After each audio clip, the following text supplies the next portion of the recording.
Bem-vindos a mais um episódio do Gente que Empreende. Você que acompanha, a gente sabe que estamos fazendo uma temporada especial em Ribeirão Preto. Estamos em um restaurante no centro da cidade, que é o Palacete 1922, que fica em um casarão antigo, histórico, que eu acho que tem tudo a ver com café. E por isso esse episódio vai ser harmonizado com os cafés especiais da Vero. E eu vou entrevistar aqui os fundadores dessa empresa inovadora, não só na forma de fornecer o produto, mas também na forma de lidar com a cadeia de produção.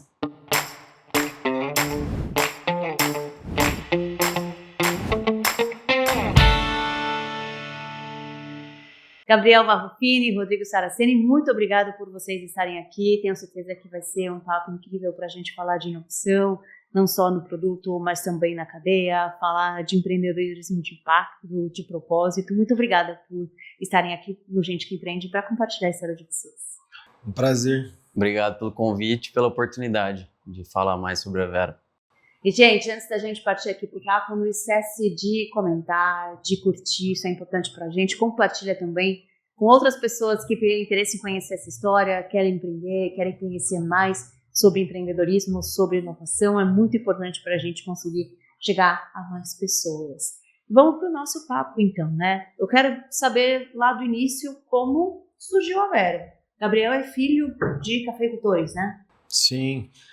Bom, eu sou neto, filho de produtor e assim, o embrião da Vero nasceu meio que de conviver com as dores e os sabores do que é ser um produtor no Brasil. Hoje o café está num momento de preços altos, mas se a gente pegar aí o café viveu por muito tempo a preços muito baixos, então assim, era sempre escutando meu pai e meu avô falar dos desafios, das dificuldades.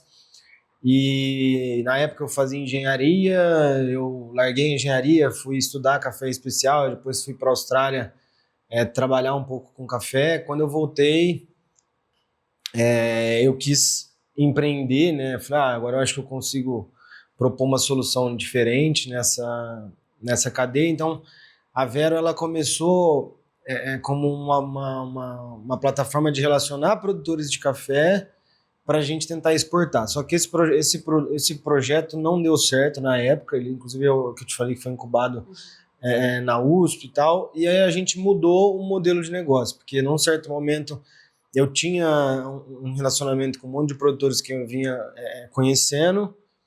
Eu falei, por que não, ao invés de levar para fora do Brasil, pegar o que a gente tem de bom e vender aqui dentro, visto que a maioria desses cafés especiais, eles vão para exportação. E foi onde a gente fez uma virada de chave. Então, eu peguei esses cafés, começamos a vender aqui dentro e o retorno de feedback das pessoas era muito porta a porta mesmo, não tinha plataforma, não tinha site, não tinha loja.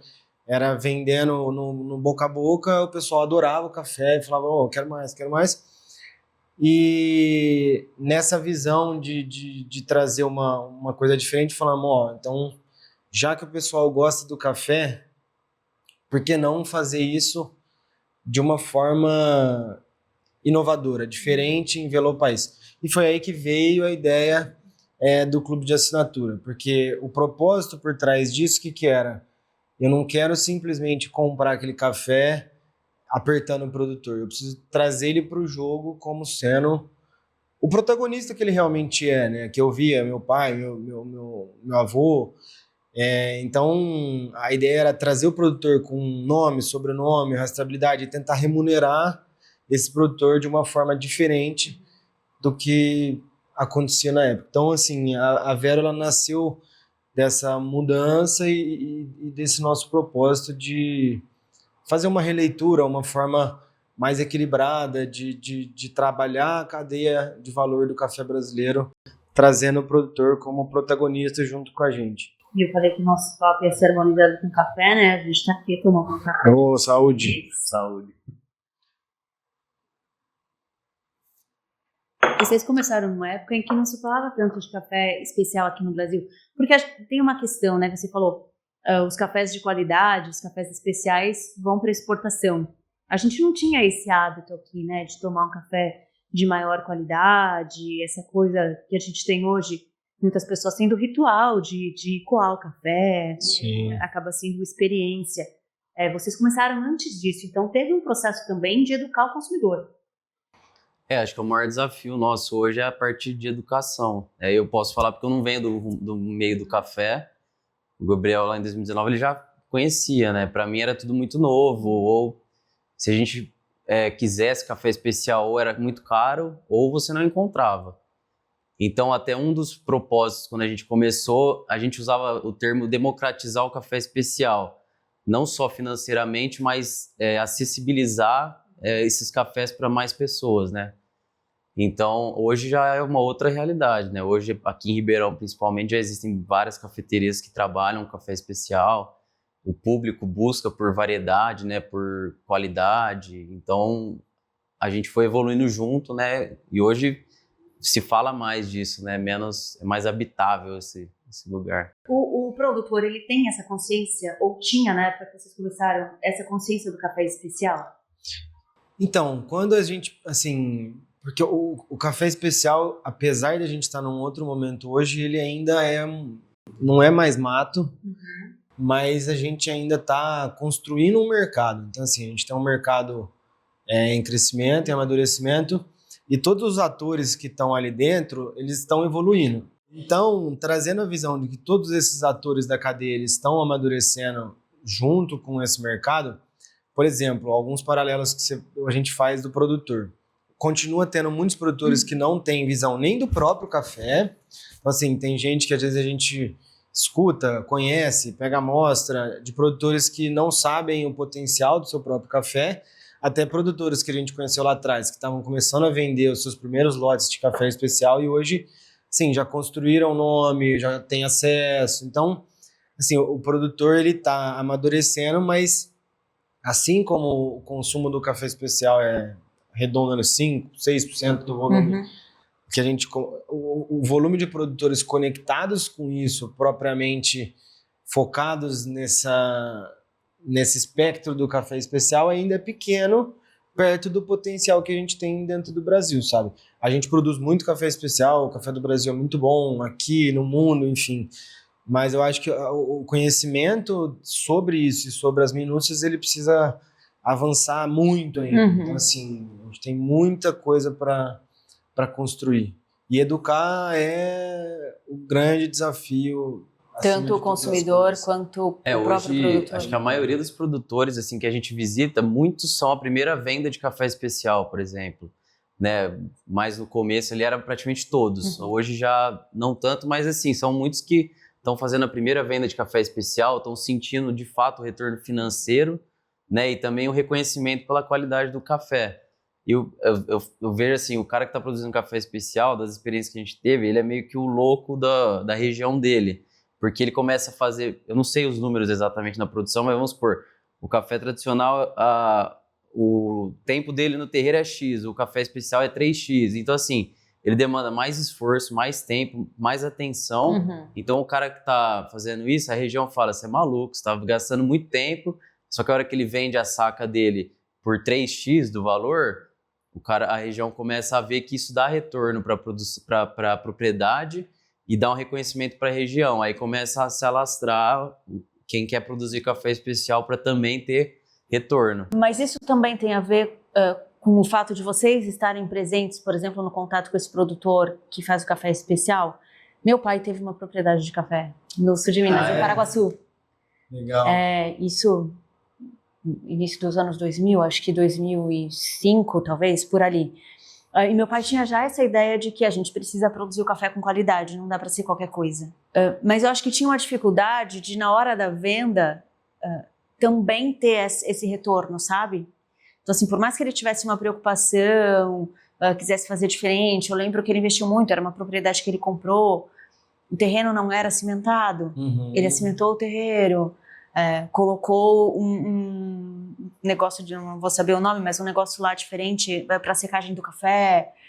Então, assim, ele tinha essa preocupação, mas na hora de vender o saco de café lá no fim das contas não tinha o retorno. O grande desafio, assim, que a gente enxerga disso é que você sair do café tradicional e entrar para o café especial, ele é uma mudança de mentalidade de negócio. Não é que todo produtor vai passar a produzir só café especial, só que o produtor, ele muitas vezes está preso da porteira para dentro, olhando tratos, colheita, pós-colheita, enfim, tem uma série de atividades que consomem muito dele. A comercialização, ela é uma atividade do negócio que o produtor, ele meio que nunca desenvolveu, porque o café tem muita liquidez, então ele levanta a mão, só que essa liquidez, ela tem um custo, ela tem um preço a ser pago. Então, a partir do momento que você entende que você tem uma matéria-prima de boa qualidade na mão e você quer agregar valor a ela, a gente, assim, brinca que tem uma série de coisinhas que podem começar a ser feitas e não é um processo rápido, porque você começa a construir uma marca, digamos. Então, assim, a torrefação tal vai comprar de mim, porque quem agrega valor, é por isso que a interface da Vero com o produtor, eu acho que é muito bacana, porque não tem ninguém entre nós. Não tem intermediário, não tem. Então a gente vai e traz para a ponta, e o produtor, ele já vê materializando a história dele lá na ponta, ele tem um ágil.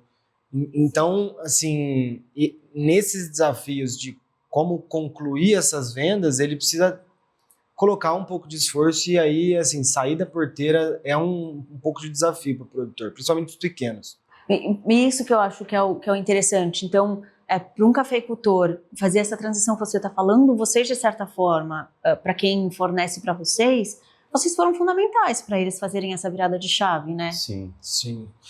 E talvez não tivesse acontecido se você não entendesse a dor ali, né? Como neto e filho de cafeicultores. Exatamente.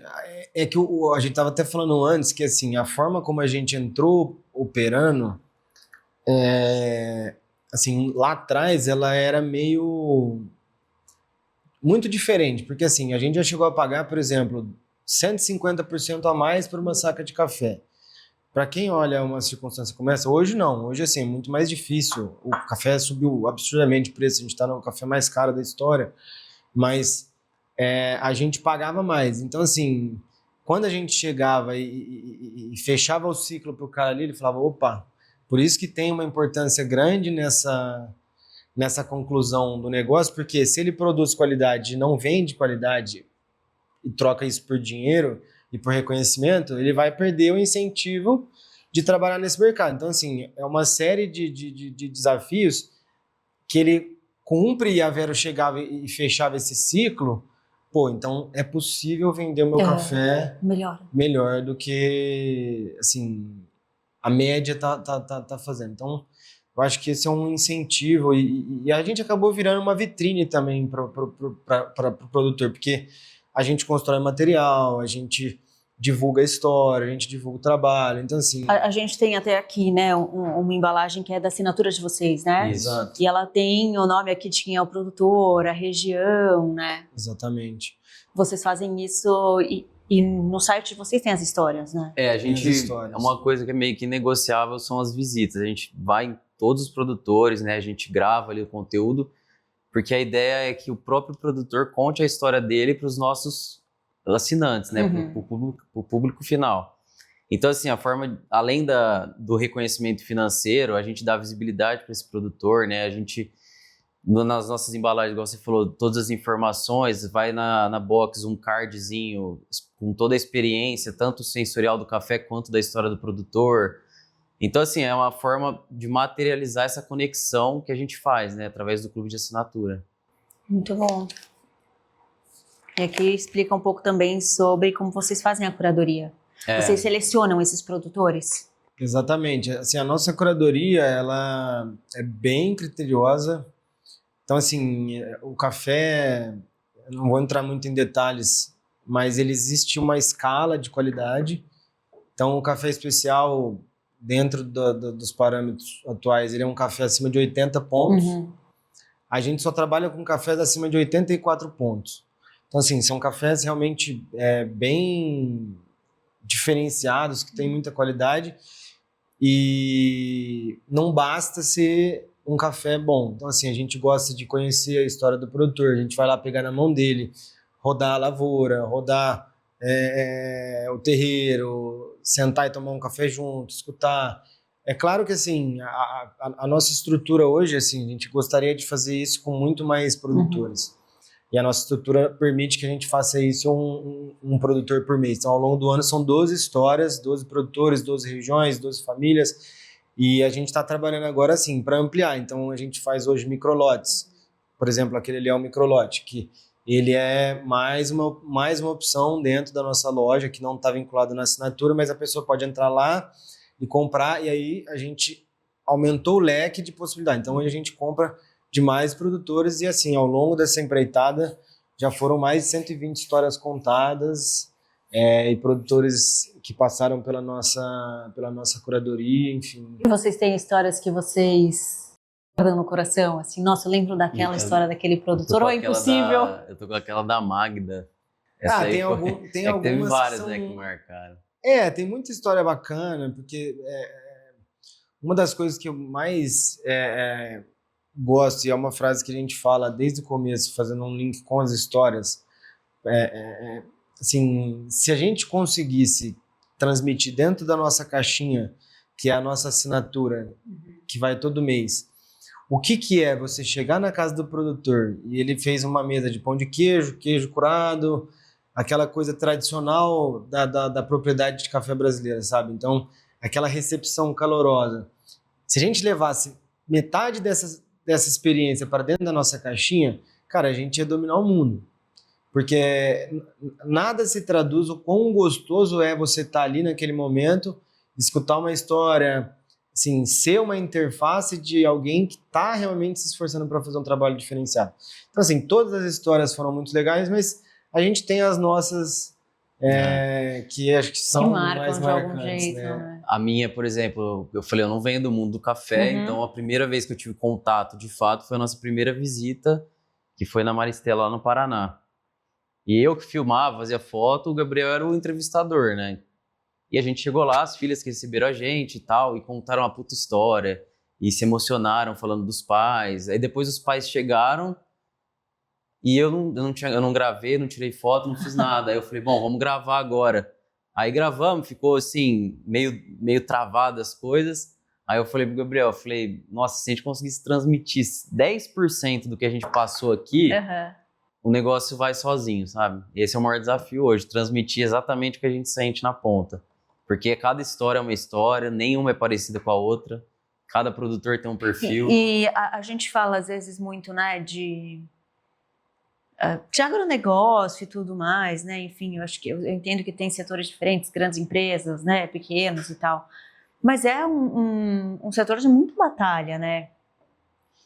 De todo dia você tá lá, não tem folga, né?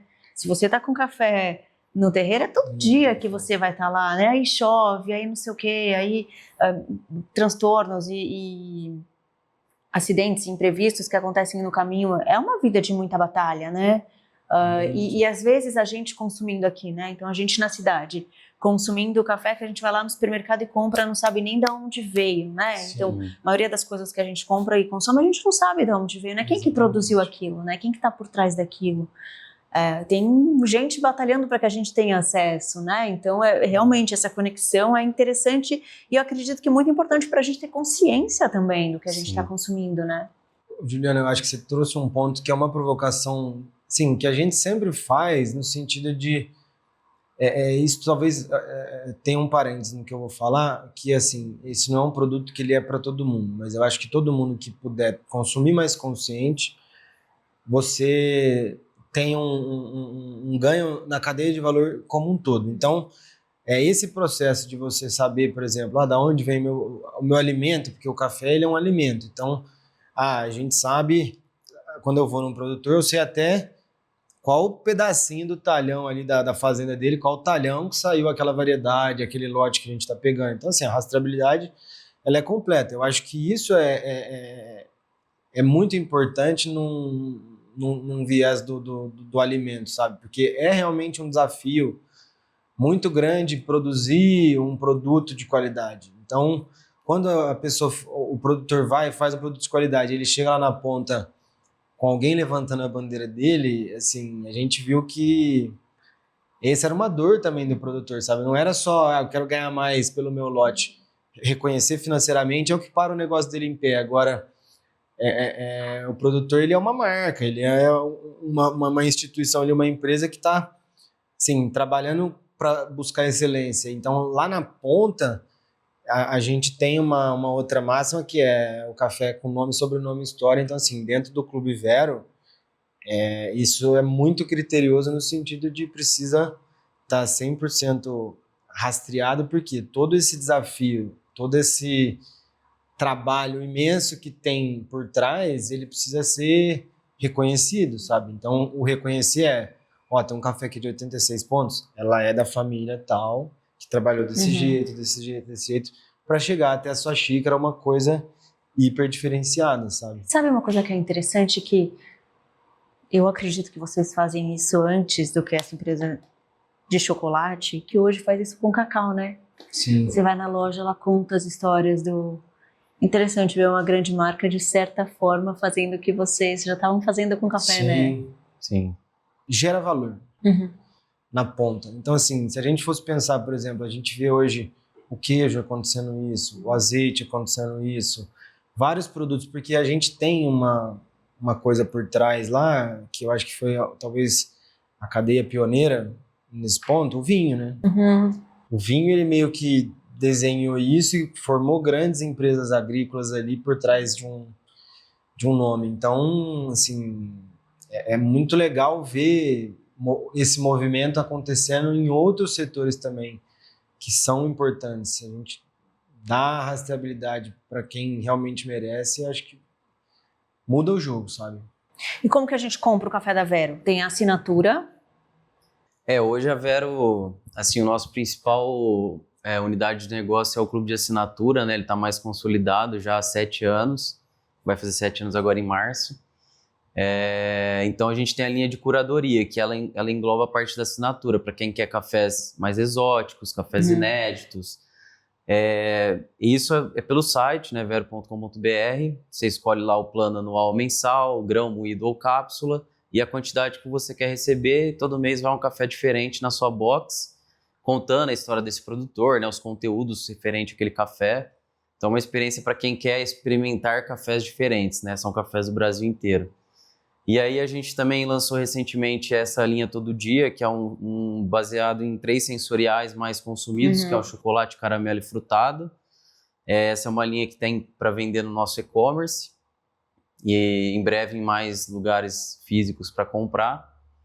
E aí... E tem o microlote. Os microlotes também, que são alguns lançamentos que a gente faz em certo período, que são cafés mais exóticos ainda e são lotes pequenos.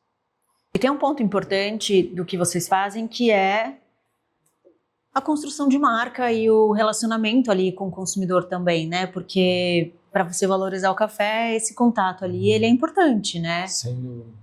Vocês colocam ali no site, por exemplo, as notas, né? Então, esse café tem notas, você até falou desses daqui, tem notas de tal e tal.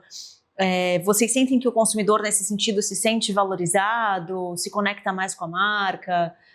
Ele também questiona, nossa, vocês falaram tal coisa, eu não vi nada disso. Como que é esse relacionamento? Não, é engraçado, acho que a gente até foi reduzindo um pouco de informação que a gente colocava, porque cada cliente se apega a um tipo de informação. Tem um cara que compra a história, ele quer saber a história do produtor.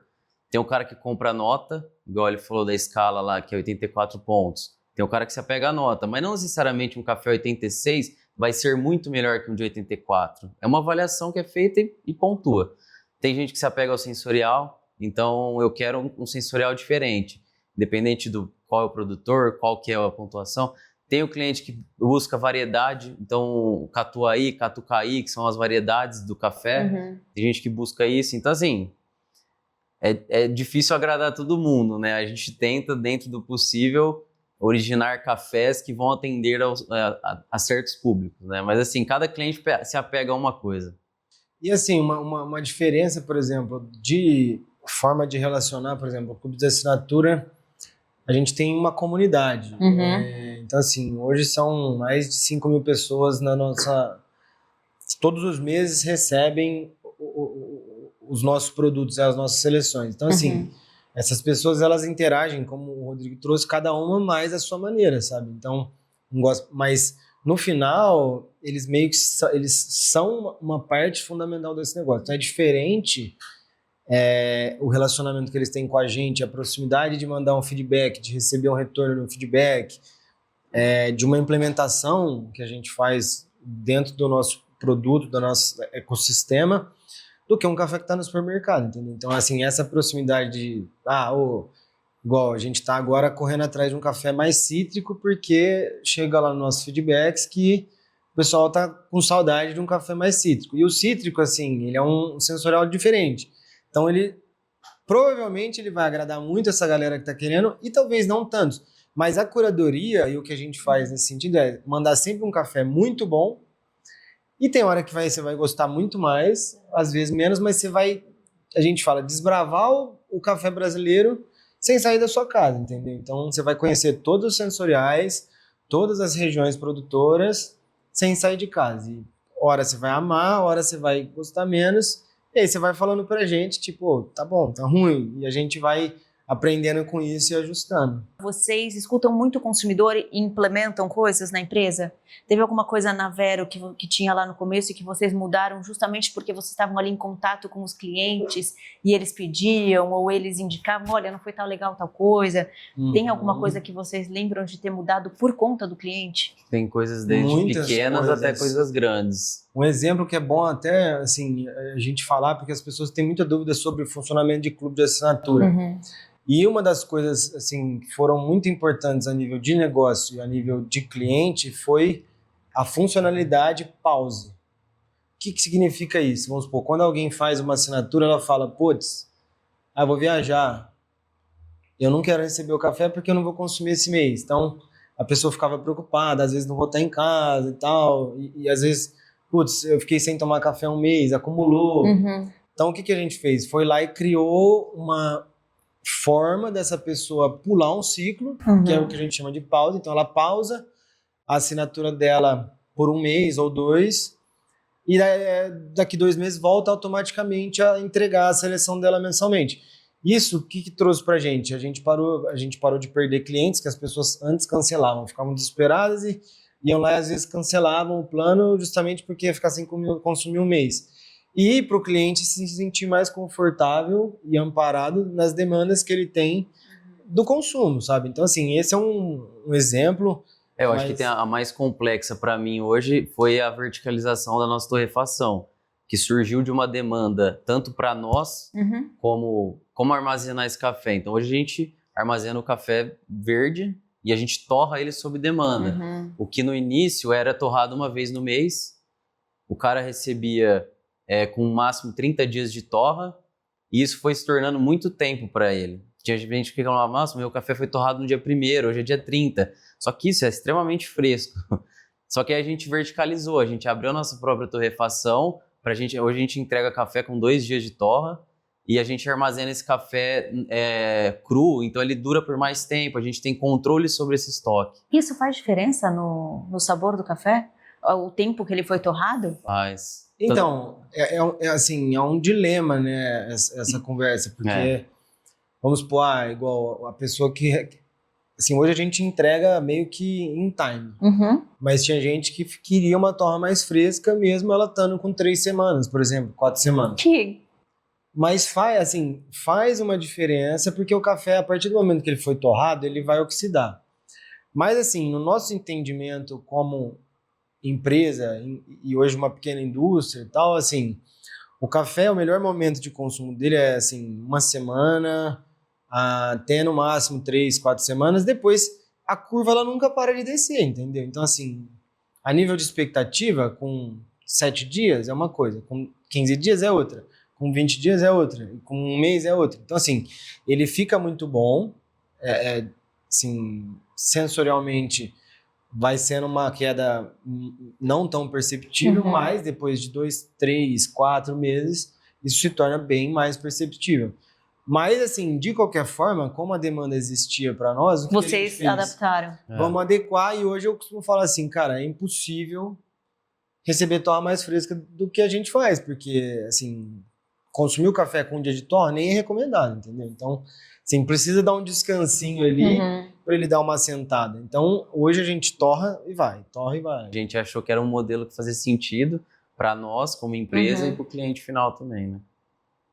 Bacana.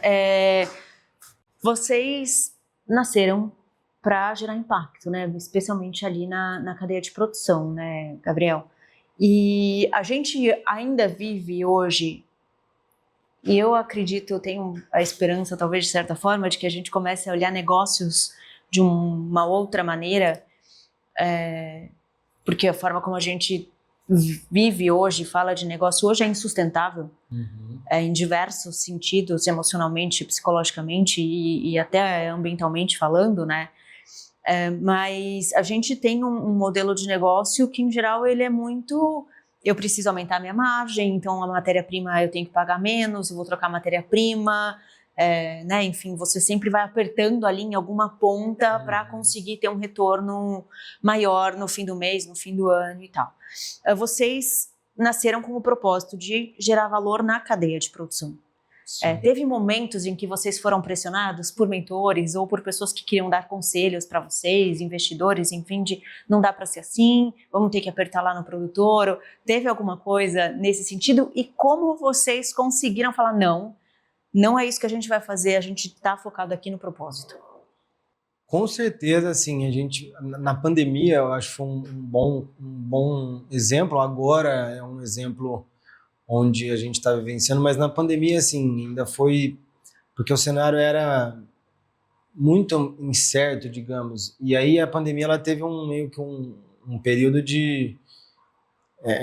que o café subiu muito os preços. E ali, naquela instância, assim, a gente sempre trabalhou com uma visão de, nós precisamos ter uma estrutura de custos que permeie oscilações, porque a gente trabalha com commodities. Por mais que se pague mais dentro do nosso conceito, tudo tem um limite. Então é o que a gente chama de boca do jacaré, sabe? Eu não posso ficar insustentável, porque senão eu fecho. Eu fecho a empresa daqui a 6 meses. Aí não vai ter impacto nenhum também, né? Nenhum.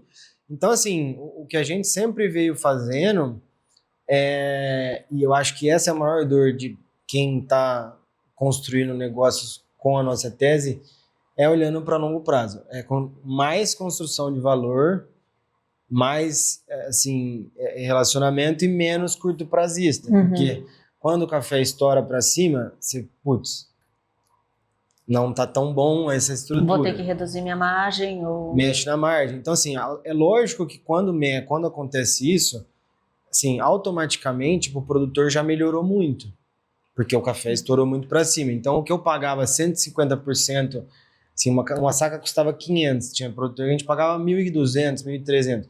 Quando dá esses estouros, o que acontece?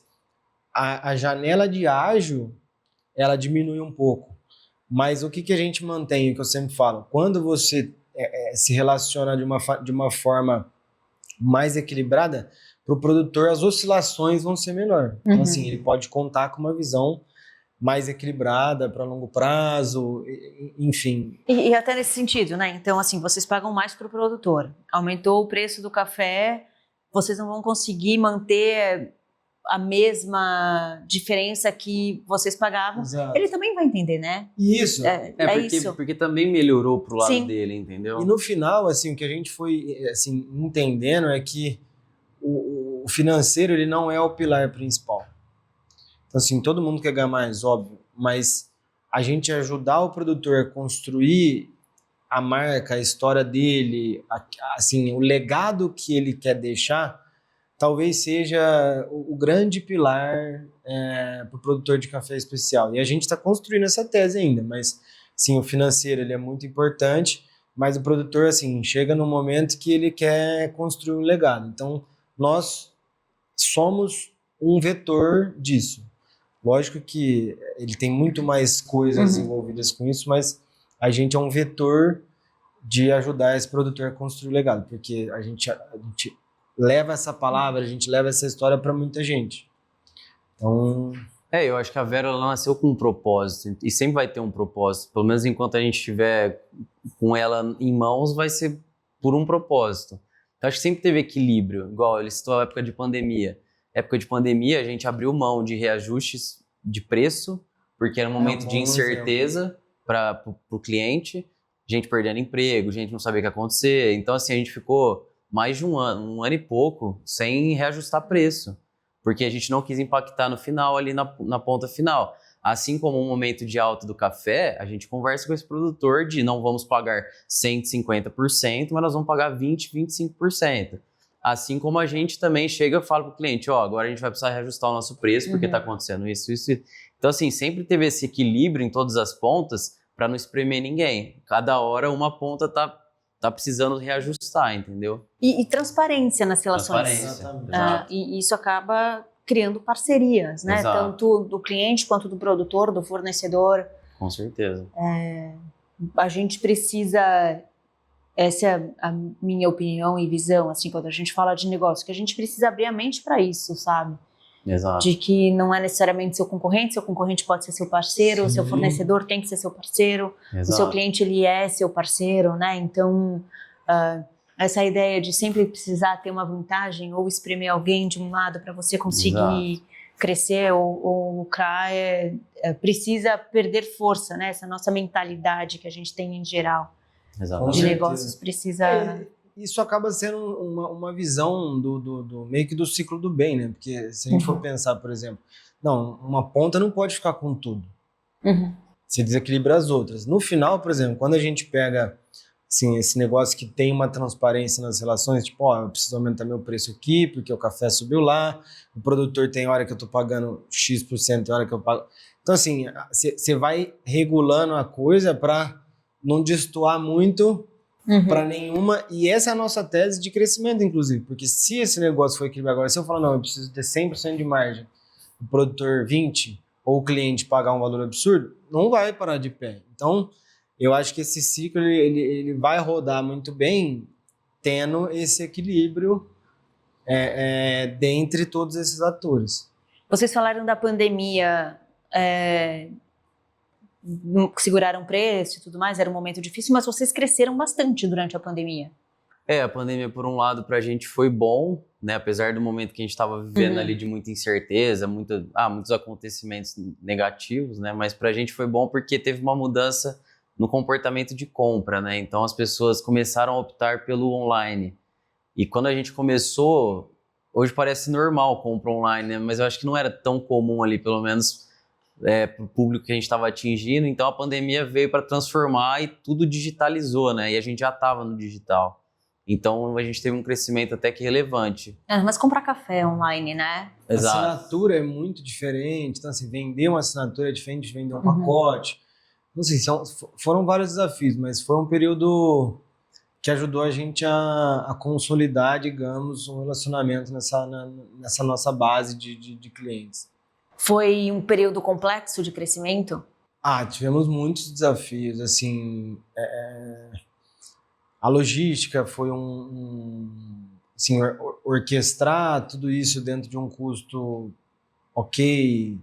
Aí a gente foi entendendo que tinham tecnologias que iam ajudar a gente. Então, assim, cada virada que a gente fez, porque a Vera até então, assim, começou aqui em Ribeirão, num bairro, era uma salinha e eu que fazia entrega, eu e ele, então a gente roteirizava a nossa parada, igual a gente tava brincando aqui antes, eu lembrava até onde cada cliente morava, e quando a gente foi fazer essa virada nesse sentido de dar ampliar o nosso espectro de mercado, a gente teve que plugar. Mas na época a gente tinha captado investimento, então assim, a gente vendeu uma parte da empresa para alguns investidores, que é muito a tese da startup, né? A gente não tinha o capital, então se quer continuar crescendo, você vai e vende. Então era um momento que a gente estava capitalizado e a gente conseguiu desenvolver o nosso ecossistema de tecnologia numa velocidade bacana, e isso ajudou a gente a aproveitar o timing. Então, logística, atendimento, foram todas coisas que mexeram na estrutura, mas eu acho que a gente estava preparado para isso naquele... Acho que a logística foi o principal, né? Porque você sai de Ribeirão para atender o Brasil inteiro, sem saber se vai chegar certo lá, né? E a logística ainda é um desafio até hoje, né? Acho que nunca vai ser algo... Logística é um desafio para todo mundo, né? Pequenos, grandes, todo mundo. Cada hora é um desafio, mas Acho que esse foi o maior impacto, né? Você sai de uma cidade que a gente tem total controle para Brasil, né? Aham. E vocês são aqui de Ribeirão. Ribeirão é muito conhecida por essa parte de agronegócio, né? É uma região forte de agronegócio, é uma cidade rica nesse sentido, né? Enfim, a gente tem diversas famílias aqui que estão envolvidas com agronegócio, mas vocês hoje atendem o Brasil todo. Vocês acham que o fato de ser daqui ajuda, de certa forma, na construção de marca? É uma empresa que está lá, vocês têm contato com produtores, isso ajuda de alguma forma nessa construção e de conseguir expandir, se conectar, mas sabendo que vocês têm uma essência ainda regional? Olha, eu acho que essa questão local no começo ajudou muita gente, mas quando a gente meio que abriu para o Brasil inteiro, assim, a gente se distanciou um pouco até de Ribeirão. Uhum. Então, assim, esse ano, 2026, vai ser o nosso ano de meio que voltar o nosso foco para cá. A gente sempre foi muito regionalista porque a gente tem a nossa base cativa aqui, mas ao mesmo tempo explorar mercados que vendiam melhor, por exemplo, São Paulo capital, as outras capitais, enfim, isso ajudou a gente. Então, agora, em 2026, a gente vai abrir a nossa casa física. Então, assim, a gente vai ter um ponto físico e a retomada de fazer um barulho mais intenso aqui. Mas isso aí é um ponto, assim, para nós, por exemplo, já teve diversas pessoas que chegaram e falaram assim, putz, eu sou de Ribeirão, mas não sabia que a Vera era de Ribeirão. Porque num certo momento, assim, a gente vem implementando muita coisa, indústria, a torrefação, né, no caso, assim, a gente meio que parou de fazer aquele marketing que era localizado aqui, o negócio virou nacional, então assim, meio que fica vinculado ao perfil de consumo. Então, agora que a gente vai abrir esse ano nós vamos abrir as portas da nossa torrefação, então todo mundo vai poder tomar um café na fonte da nossa torra lá. E a gente vai retomar esse trabalho para fortalecer, porque o potencial é muito grande, sabe? A gente teve um movimento aqui em Ribeirão nos últimos anos de abertura de cafeterias, né? Com essa coisa mais de café especial, experiência e tudo mais, né? Eu acho que essa questão de Ribeirão, igual a gente inaugurou no final do ano passado a área B2B, né? Então a gente está atendendo cafeterias, padarias, empórios em Ribeirão e região e São Paulo, por enquanto. Então, assim, isso vale para esse tipo de negócio. Então, assim, as pessoas saberem que nós somos de Ribeirão Preto, que o café sai daqui. Então, isso gera um valor, porque hoje o nosso modelo é regional, né? Talvez se virar Brasil, a gente vai passar pelo mesmo processo que foi o clube de assinatura. Então, assim, e teve esse crescimento de cafeterias, né? Hoje você vai, sei lá, nem sei números, mas todo lugar que você vai ter um lugar servindo um café. Desde os mais complexos, que gostam daquela variedade, até os tradicionais, que é só servir um cafezinho expresso do dia a dia ali e tá tudo certo. Então cresceu muito, foi um movimento, tá crescendo ainda, né? Toda hora abre uma, fecha outra. A gente quer aproveitar essa onda agora aqui também, assim, porque nós vamos ter lá dentro uma cafeteria também. Então, eu acho que vai ser uma consolidação pra gente, das pessoas poderem saber entrar dentro da nossa casa, que é algo que a gente sempre sonhou, mas assim, pelas decisões estratégicas de vamos nessa, vamos naquela, a gente sempre postergou esse sonho, e esse ano é o que a gente vai virar a chave, é que agora todo mundo de Ribeirão vai conhecer a gente oficialmente, agora não tem mais jeito. Vocês, então, além do B2C, vocês começaram o B2C, hoje vocês também atendem o B2B. Isso. Até, por exemplo, essa linha que a gente lançou, a gente precisou elaborar alguns produtos que atendesse à parte B2B, porque a nossa operação de curadoria do clube, ela é variedade, e às vezes o lugar ele não quer tanta variedade. Por exemplo, esse café ele vai comprar esse mês, pode ser que mês que vem não tenha. Então, assim, a gente dividiu as linhas para atender o B2B, que vai Vero Curadoria, ele sabe que é um café sazonal, tem gente que procura isso para o espaço físico. A gente tem a linha Todo Dia, que é um café fixo, então tem o caramelo, chocolate e frutado, que ele vai ter sempre. A gente entra nos microlotes, a gente tem a linha de expresso, né? A gente desenvolveu o grão em 2 torras para atender o café expresso. E agora lançamos o Drip Coffee também, que é o café de bolso lá, né? Aquele que você coa dose única. Então, assim, o B2B, ele exige algumas coisas que o B2C é diferente, o comportamento, né? E a gente, eu falo, a gente não é uma empresa que nasceu ontem, então a gente sabe sobre café, a gente torra os cafés da forma certa, a gente entrega o café como deve ser entregue. Vocês são especialistas, Especialistas, né? Então, assim, aí a gente cresceu mais um pouco de maturidade por conta do B2B também, que a gente precisa ser autoridade, e é o que a gente já faz isso há 7 anos, né? E aí uma cafeteria, um restaurante que quiser oferecer um café especial como o de vocês, pode procurar a Vero. Isso. Pode chamar a gente lá pelo site mesmo, pelo Instagram, falar direto comigo também. E assim, como o café é um mercado muito diverso e tem muitas possibilidades, assim, a gente até, como a gente tem esse DNA de personalização, de customização que vem do clube, a gente pega para fazer projetos em parceria. Então, por exemplo, a gente já fez, a gente foi numa cafeteria e ele queria um café assim, assado, a gente desenvolveu com a embalagem dele. Então, projetos white label, a gente faz desde a originação, perfil, leva para o laboratório, define um perfil de torra, leva para ponto, gostou, ficou bom.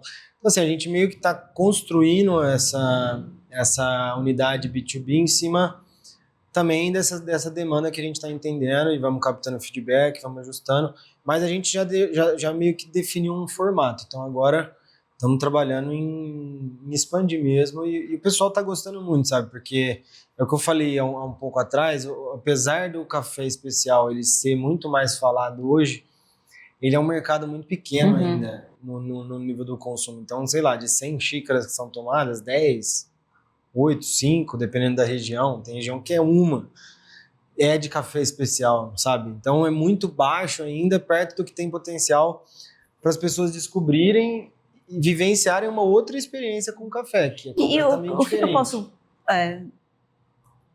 como considerar um café especial? Qual que é a definição? Porque eu também entendo que talvez a gente exista muitas vezes que eu tô tomando um café achando que é especial e talvez ele não seja. Sim. Acontece? A gente tem as classificações, né? Em essência, o que eu te falei lá da pontuação, sabe? Isso é o grande parâmetro. Isso está amadurecendo, mas é 80 pontos, acima é um café especial. Pra gente, hoje, por exemplo, 80 pontos, ele já se tornou meio simplão, digamos. Então, a gente trabalha com cafés de 84 pontos para cima. Na prática, se você pegar uma xícara e não for um provador, você vai provar esse café e vai falar assim, não sei se é 80, 82, 75, 87, você vai ver às vezes a pontuação que o cara tá vendendo, mas isso é realmente muito difícil você parametrizar. Então, por trás, talvez saber de onde vem esse café é uma premissa que vai garantir que você está tomando um café que realmente tem aquela procedência. Mas mais do que isso, eu acho que assim, quando a gente pega a curva da qualidade, se você tomava um extra forte e começou a tomar um gourmet, já é fantástico. Porque você está subindo na curva da qualidade. Você vai perceber outras coisas. O café especial, no final das contas, o que ele precisa ser? Bem torrado, uma torra fresca, um bom grão. O que isso te entrega aqui dentro? Ele vai te entregar muitas vezes uma bebida delicada, agradável. Não é aquela sensação de, putz, eu preciso pôr açúcar porque vai amargar minha boca, vai me trazer uma sensação de remédio. Sim, o café ele é uma fruta no final das contas. E quando você trabalha uma fruta e consome ela no momento ideal, da forma ideal, por uma banana. Ninguém gosta de comer banana podre.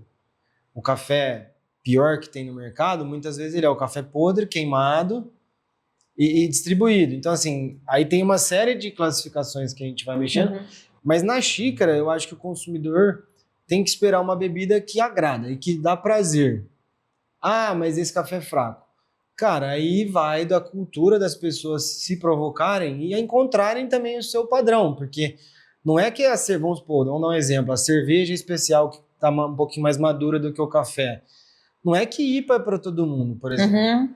IPA é para alguns consumidores. Então, assim, o café com uma torra clara, ele vai ser para um nicho, mas ele é onde vai trazer, sim, toda essa delicadeza, esse prazer. Mas quando você pega uma torra média, também vai ter prazer, só que você vai perder um pouquinho das notas mais sofisticadas, que talvez sejam acidez, esse tipo de coisa. Eu vi até um post de vocês que era o café clarinho, e aí vocês explicavam isso, assim, que isso tem a ver com a torra. Então, a gente tem um limite, falando de torra, né? A gente tem um limite que é onde a gente pode ir, que a partir dali a gente já tá estragando o café, né? Igual você pegar uma picanha ali e torrar ela e fazer ela... Você perde o sabor, né? E não tem certo e errado também, entendeu? Tem tese. Então, assim, o que a gente busca é trabalhar o café como algo que gera satisfação, prazer, realização, porque cada vez mais a gente bate na tecla do momento. Então, por exemplo, você sentar para tomar um café com alguém que você gosta, com a sua família, enfim, com quem quer que seja, e junto com aquela conversa agradável, você extrair prazer de uma bebida que é sofisticada. Rodrigo, você não é filho de cafeicultor, nem neto de cafeicultor como o Gabriel, né? Você se conecta com esse propósito da mesma maneira que ele? Hoje sim. Igual eu falei no começo, quando o Gabriel me convidou para fazer parte da Vero, sim, eu entrei no projeto, mas sem saber muito o que é aquilo, né? Beleza, tá fazendo uma empresa de café, eu tomava café e tá tudo bem. Eu entendia que fazia sentido, mas não tinha essa parte. Eu tomava café no trabalho, tipo, pra ficar acordado, talvez, né? Mas aí que vira a chave foi o que eu disse, né? Que foi aquela visita que a gente fez, né? Ali eu pude sentir o que a gente estava fazendo, entendeu? E aí toda viagem que a gente faz todos os meses é a mesma sensação de... Isso é surreal. Daí ali virou minha chave, né? E hoje eu vivo café. E o que vocês imaginam para a Vero? Vocês cresceram bastante, né? Vocês já falaram de alguns planos aqui, vão ter o espaço físico, hoje estão trabalhando já no B2B. O que vocês imaginam para daqui 5 anos, por exemplo? O que vai ser a Vero daqui 5 anos? Olha, o nosso sonho grande e sempre foi levar esse café que a gente fala que tem nome, sobrenome, história, para casa do maior número de brasileiros possível, porque isso vai permitir que a gente trabalhe com mais produtores, com cafés diferentes, etc. Mas, assim, quando a gente pensa nos passos para isso, assim, a nossa torrefação, a nossa loja, a nossa casa que a gente está abrindo ali agora, as cafeterias, no final, assim, a gente quer chegar até na fazenda, entendeu? Então, assim, a gente sabe que a gente veio adquirindo muito conhecimento, não só na ponta de torrar, de levar, mas como produtor, visitando produtor. Então, assim, eu acho que o grande sonho é levar isso para casa de todo mundo. E o que a gente precisar de insumo por trás, por exemplo, como torrefação, fazenda modelo, B2B, é a direção que a gente está caminhando, porque essa é a única forma que a gente vê de educar as pessoas, é fazendo esse trabalho de ter um lugar, ter um produto, ter a possibilidade, ter a história, no final das contas, para assim, consolidar isso. Então, o que a gente está caminhando hoje é nessa direção de ter café especial para o Brasil inteiro. A gente está falando, né, o que vocês fazem é um negócio de impacto. Não é simples trabalhar com esse tipo de negócio, a gente até falou aqui, né, de pressões para você seguir, às vezes, o que é um padrão de um negócio, por exemplo, o padrão de uma indústria, e vocês estão sempre buscando fazer diferente. Imagino que em diversos momentos isso seja desafiador, você deve sentir que está indo nadando contra a corrente e tudo mais, né, não deve ser simples. O que vocês já passaram ou o que vocês gostariam que alguém tivesse falado para vocês aí lá quando vocês começaram e ainda não tinham experiência, que hoje vocês sabem que é um desafio e que talvez se vocês tivessem conhecimento lá atrás teria facilitado muito a trajetória da Vero? Acho que uma das coisas é consistência, tipo assim, porque assim, o crescimento ele é difícil. Às vezes a gente projeta e planeja um crescimento que às vezes aquilo não é real. Tipo assim, é um sonho. Então você vai criando bagagem e você vai entendendo mais o mercado como funciona. Então, até uma conselheira nossa falava assim, é tijolinho por tijolinho. E a gente às vezes se pegava numa situação de tipo, nós precisamos crescer mais, nós precisamos crescer mais. A gente estava crescendo, só que não estava na nossa expectativa, estava no que estava sendo feito. E aí eu vejo que ter consistência, por mais que às vezes se parece que tá andando de lado, né, mas não desistir, tipo, entender o seu modelo de negócio e que aquilo vai fazer sentido mais para frente, né? Ainda a gente tem muito para aprender, mas Eu acho que foi um momento que você pega meio angustiado, só que você tem que parar e ter consistência e enfim, eu acho que, sei lá, na minha visão é isso. Eu penso assim, já pensei nessa pergunta algumas vezes, e no final, quando a gente fala de empreender, é o incerto. Então, assim, há muitas coisas que as pessoas às vezes trazem pra gente, sim, ela corta um caminho ou alguma coisa, mas assim, a dor da jornada, a dor do desconhecido, de não ter a resposta, de ter que fazer, eu acho que assim, isso, então assim, o conselho que eu acho que é, para mim, ele teria tirado um pouco da angústia é, cara, o caminho é esse, independente assim, vai ter demanda, você precisa estar no seu propósito e sustentar ele, assim, firme, porque as coisas vêm, sabe? E não é que elas vêm milagrosamente. Então, às vezes, você vai precisar mudar uma rota, igual a gente fez, mas é confiar no processo e saber que demora, que é difícil, que é mais difícil do que a gente imagina.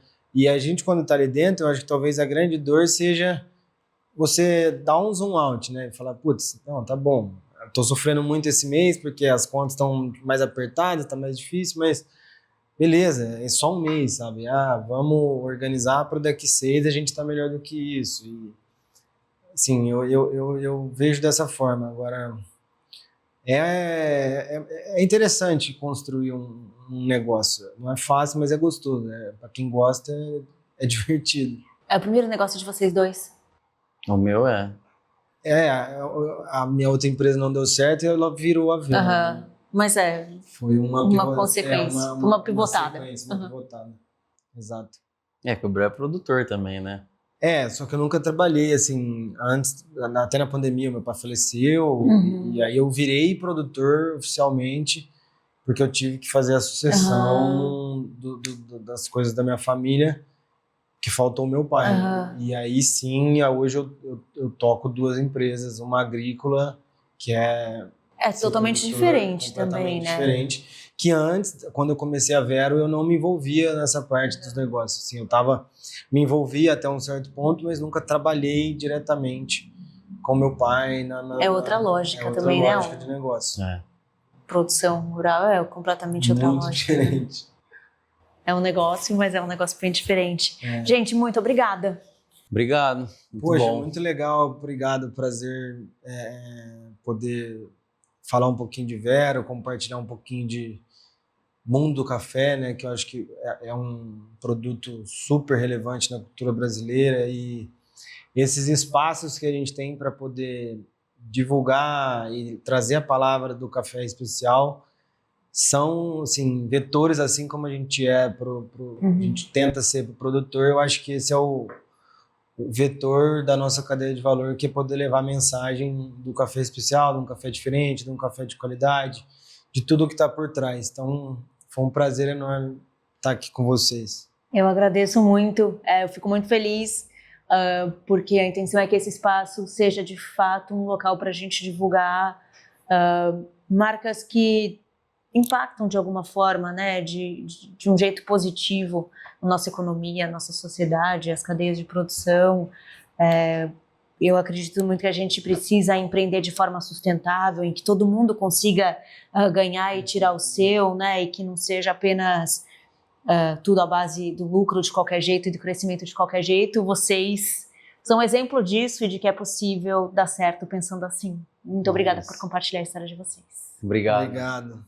E para você que acompanhou a gente até aqui, muito obrigada. Compartilhe esse episódio com mais pessoas. E olha só, eu vou deixar as informações da Vero aqui na descrição para você assinar, conhecer, ir lá comprar o seu café especial e entrar nesse universo do café especial da Vero. Até mais.